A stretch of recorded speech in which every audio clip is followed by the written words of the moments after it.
I now give the floor to the distinguished representative of Pakistan to introduce an address by the head of government. Thank you, Madam President. Madam President, I have the honor and privilege to introduce the pre-recorded address of His Excellency Mr. Imran Khan, Prime Minister of the Islamic Republic of Pakistan, to the 75th session of the General Assembly. Mr. President, Secretary General, Excellencies, ladies and gentlemen, I'm honored to address the United Nations General Assembly once again. I congratulate His Excellency Mr. Volkan Bozkır on his election as the President of the 75th session of the General Assembly. We also appreciate the skillful leadership of the outgoing President, His Excellency Tijani Mohammad Bande, especially during the COVID-19 crisis. We commend the leadership of the Secretary General in these extremely turbulent times. Mr. President, since my government assumed office, our consistent effort has been to fundamentally transform Pakistan. We envisage Naya Pakistan to be modeled on the principles of the state of Medina, established by a holy prophet, Muhammad sallallahu alaihi wasallam. A just and humane society where all government policies are directed at lifting our citizens out of poverty and creating a just and equitable dispensation. To achieve this goal, we need to have peace and stability.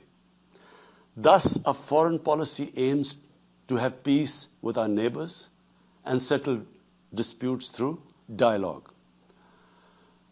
Mr. President, the 75th anniversary of the United Nations is an extremely important milestone, as this is the only body in the world that can help us achieve our goals of peace and stability in our neighborhood. This is also time for us to reflect whether, as the United Nations, we have been able to realize the promise we collectively made to our peoples. Today, the foundations of the world order, non-use of or threat of unilateral force, self-determination of peoples, the sovereign equality and territorial integrity of states, non-interference in their internal affairs, international cooperation, all these ideals are being systematically eroded. International agreements are being flouted and set aside. Renewed great power rivalries are leading to a new arms race. Conflicts are proliferating and intensifying. Military occupation, illegal annexations are suppressing the rights of human beings to self-determination. According to the respected professor Noam Chomsky, mankind is at even a greater risk than it was before the First and Second World Wars in the last century. And this is because of the threat, increased threat of nuclear war, climate change, and sadly the rise of authoritarian regimes. We must come together to prevent such a catastrophe. We believe that the driving force in international relations must be cooperation in accordance with the principles of international law and not confrontation and force. We all must emphatically reaffirm our support for multilateralism. Mr. President, the COVID-19 pandemic has illustrated the oneness of humanity. In our interconnected world, no one is safe unless everyone is safe. Locking down to control the pandemic has triggered the worst recession since the Great Recession in the last century. This has hit the poorest countries the hardest, as well as the poor in all the countries. In Pakistan, we realized very early on that if we imposed a strict lockdown, the type that several affluent countries had imposed, we would have more people dying of hunger than the virus. Therefore, we adopted a policy of smart lockdown. While concentrating on the hotspots, the virus hotspots, we opened up our agriculture sector immediately and then followed it up by the construction sector, which employed most of the people. At the same time, and this is despite financial constraints, my government deployed $8 billion, unprecedented amount, for our health services, plus support the poorest and most vulnerable households with direct cash payments through SARS program, and then subsidies to the small businesses. Even though our smart lockdown was heavily criticized in the beginning, but thanks to the Almighty Allah's grace, we have not only managed to control the virus, stabilize our economy, but most importantly, we have been able to protect the poorest segment of the society from the worst fallout of the lockdown. Today, Pakistan's response is cited among the success stories in controlling and responding to the pandemic. However, we are still not out of the woods, like no country is out of the woods today. But, Mr. President, it was obvious from the outset that developing countries would need fiscal space to respond to and recover from the COVID crisis. Debt relief is one of the best ways to create that fiscal space for developing countries. Therefore, in early April, I called for a global initiative on debt relief. We appreciate the G20's official debt suspension initiative and the emergency and rapid financing offered by the IMF, World Bank, Asian Development Bank, and UN agencies. This, however, is not going to be enough.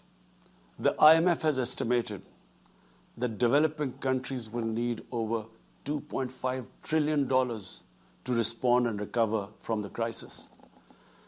The official debt suspension will need to be extended and expanded. Additional debt relief measures will also be needed. Development banks should ensure adequate financial inflows. Rich countries have generated over $10 trillion to finance their own response and recovery.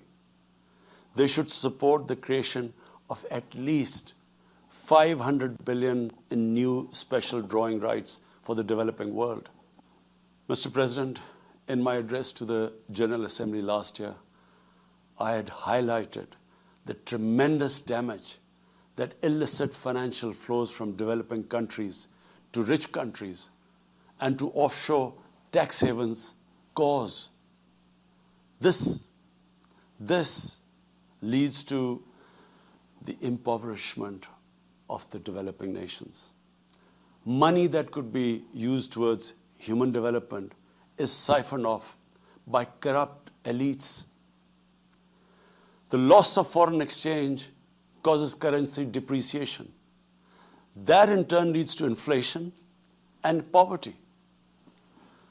The quest for getting back these stolen resources is nearly impossible, given the cumbersome procedures.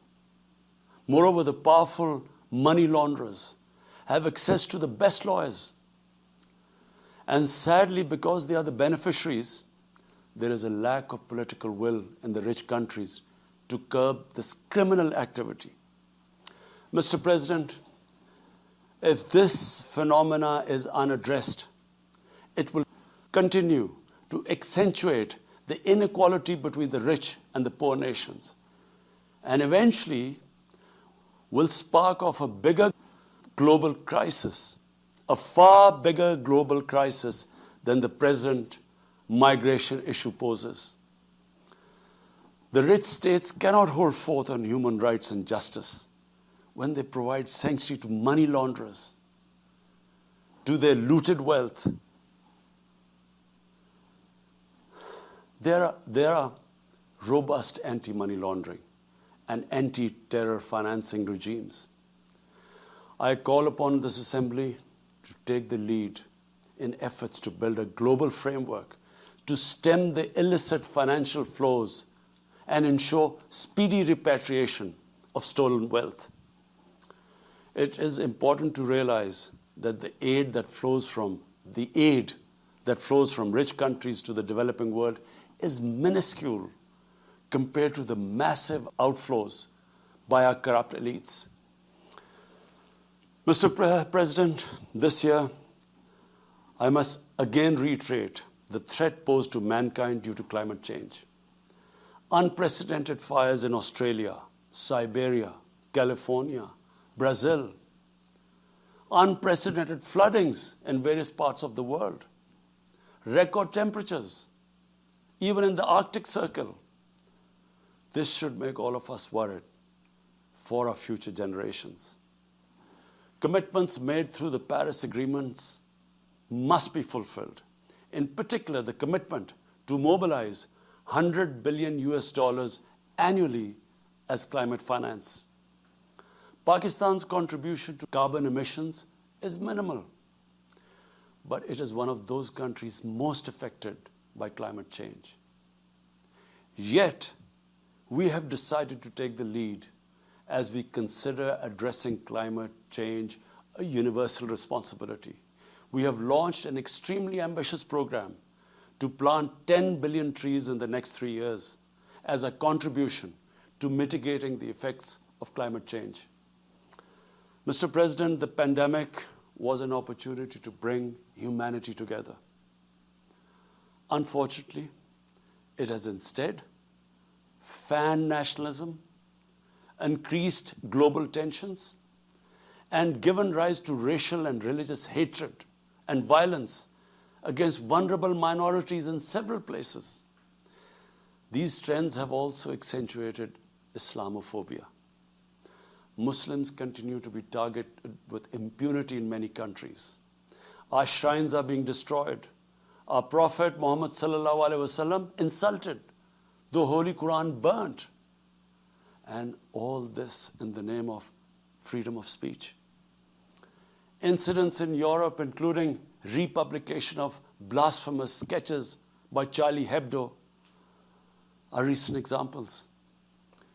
We stress that willful provocations and incitement to hate and violence must be universally outlawed. This assembly should declare an international day to combat Islamophobia and build a coalition to fight the scourge that splits humanity.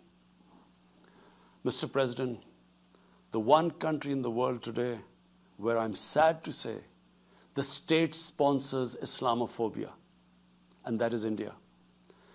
The reason behind this is the RSS ideology that unfortunately rules India today. This extremist ideology was founded in the 1920s. The RSS founding fathers were inspired by the Nazis, and they adopted their concepts of racial purity and supremacy. While the Nazis' hate was directed at the Jews, the RSS directs it towards the Muslims and to a lesser extent, the Christians. They believe that India is exclusively for Hindus and others are not equal citizens. The secularism of Gandhi and Nehru has been replaced by the dream of creating a Hindu Rashtra by subjugating, even cleansing, India's 200 million Muslims and other minorities. In 1992, the RS destroyed the Babri Masjid.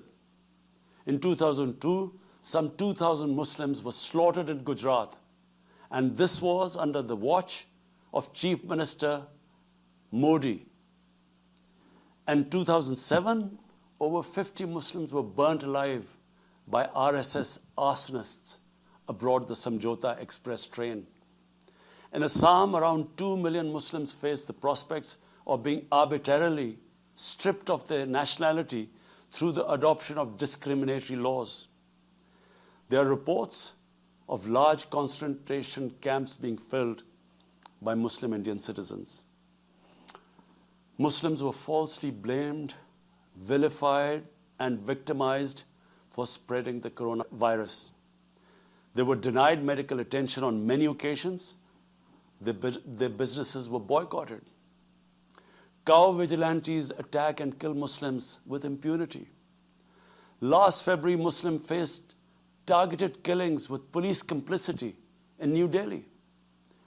Mass registrations in the past have often been a precursor to genocide.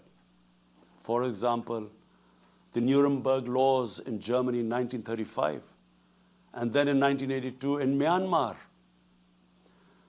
The Hindutva ideology is said to marginalize almost 300 million human beings, Muslims, Christians, and Sikhs. This is unprecedented in history, and this does not augur well for the future of India. As we all know, that marginalization of human beings leads to their radicalization. Mr. President, for over 72 years, India has illegally occupied Jammu and Kashmir against the wishes of the Kashmiri people and in blatant violation of the resolutions of the Security Council and indeed its own commitments to the people of Kashmir. On 5th August last year, India illegally and unilaterally sought to change the status of the occupied territories and deployed additional troops, bringing the total number to 900,000, to impose a military siege on 8 million Kashmiris.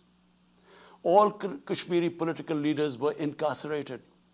About 13,000 Kashmiri youth were abducted and thousands tortured.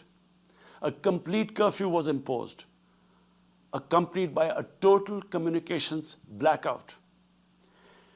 Indian occupation forces have used brute force, including pellet guns against peaceful protesters, imposed collective punishments, including the destruction of entire neighborhoods, and extrajudicially murdered hundreds of innocent young Kashmiris in fake encounters, refusing even to hand over their bodies for burial.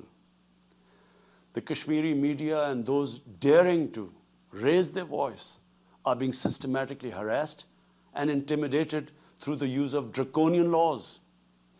All of this is well documented in the reports of the United Nations High Commissioner for Human Rights, communications from the Special Rapporteurs of Human Rights Council, statements from human rights and civil society organizations. The international community must investigate these grave violations and prosecute the Indian civil and military personnel involved in state terrorism and serious crimes against humanity being perpetrated, I'm sad to say, with complete impunity. The objective of this brutal campaign is to impose what the RSS BJP regime has itself called the final solution for Jammu and Kashmir. To this end, the military siege is being followed by moves to change the demographic structure of the occupied territory. This is an attempt to obliterate the distinct Kashmiri identity in order to effect the outcome of a plebiscite envisaged in the UN Security Council resolutions. This action is in violation of the UN Charter, Council resolutions, and international law, particularly the 4th Geneva Convention. Changing demographic structure of occupied territory is a war crime. Mr. President, the brave Kashmiri people will never submit to Indian occupation and oppression. Their struggle is indigenous. They are fighting for a just cause, and generation after generation have laid down their lives to rid themselves of Indian occupation. The government and people of Pakistan are committed to standing by and supporting their Kashmiri brothers and sisters in the legitimate struggle for self-determination. Mr. President, in order to divert attention from its illegal actions and atrocities in Indian-occupied Jammu and Kashmir, India is playing a dangerous game of upping the military ante against Pakistan in a nuclearized environment. Despite constant Indian provocations and ceasefire violations along the line of control and the working boundary, targeting innocent civilians, Pakistan has exercised maximum restraint. We have consistently sensitized the world community about a false flag operation and another ill-conceived misadventure by India. My parents, Mr. President, were born in the colonial India, and I was the first generation that grew up in an independent Pakistan.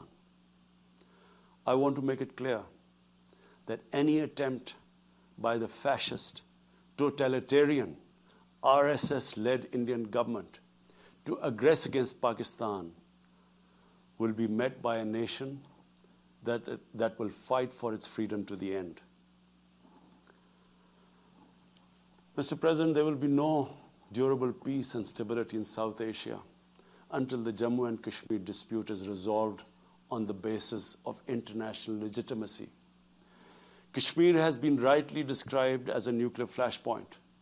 The Security Council must prevent a disaster conflict and secure the implementation of its own resolutions, as it did in the case of East Timor. The Council has considered the situation in Jammu and Kashmir 3 times in the past year. It must take appropriate enforcement actions. It must also take steps to protect the Kashmiris from an impending genocide by India. Pakistan has always called for a peaceful solution. To this end, India must rescind. To reach this end, India must rescind the measures it has instituted since 5th August 2019, end its military siege and other gross human rights violations, and agree to resolve the Jammu and Kashmir dispute in accordance with the relevant UN Security Council resolutions, and of course, the wishes of the people of Kashmir.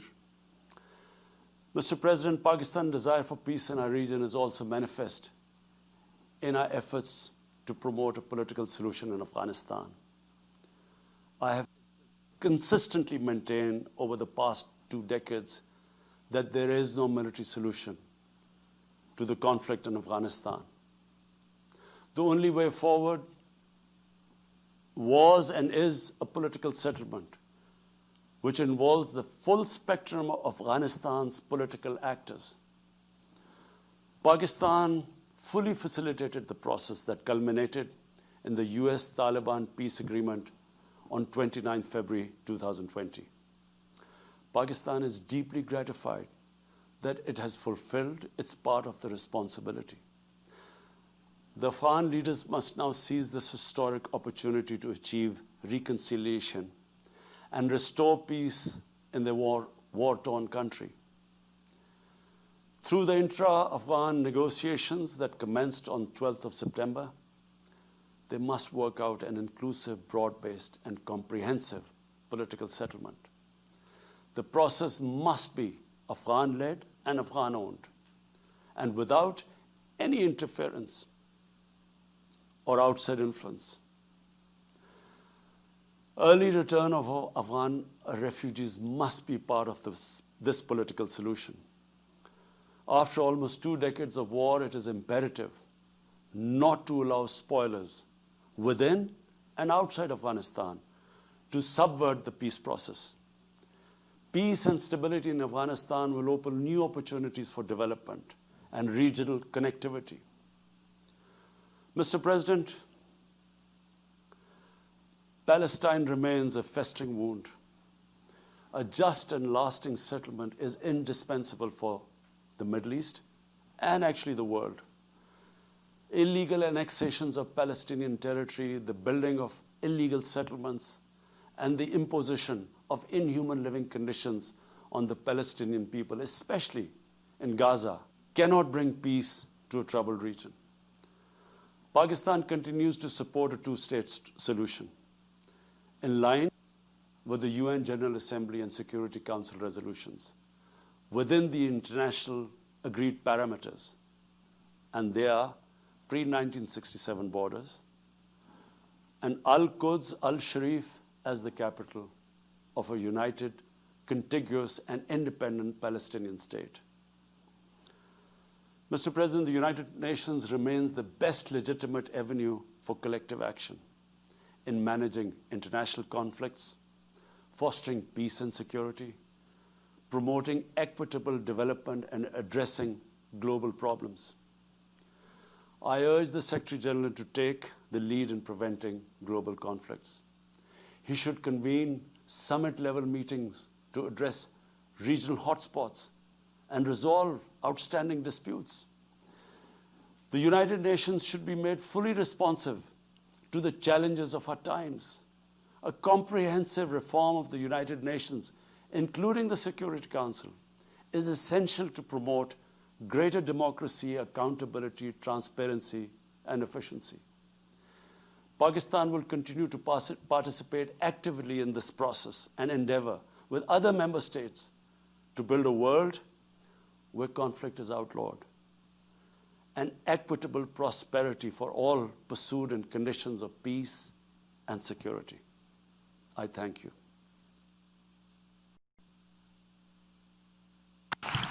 On behalf of the General Assembly, I wish to thank the Prime Minister of the Islamic Republic of Pakistan for the statement just made.